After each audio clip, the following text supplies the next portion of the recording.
এক বাড়িতে এক ইঁদুর থাকতো।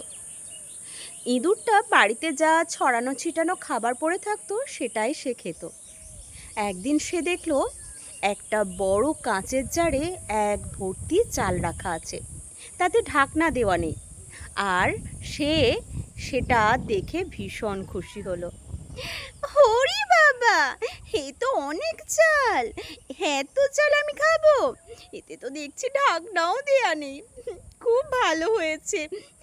আমি রোজ খাবো আর খেয়ে খেয়ে মোটা হব। সে খেতে থাকলো, একটু একটু করে রোজ খেতে থাকলো। প্রথম প্রথম তো সেখান থেকে সে লাফিয়ে এদিক ওদিক যেতে পারতো। আস্তে আস্তে সেই জারটার অর্ধেক চাল রয়ে গেল।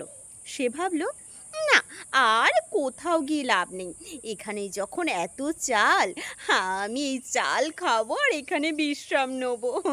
কোথাও দৌড়ানোর কি দরকার আমার, ছুটোছুটি করে খাবার খুঁজতেও হবে না। এত যখন এখানে খাবার আছে, আমি অন্য কোথাও যাবোই বা কেন। আস্তে আস্তে সেই চালটা শেষ হয়ে গেল।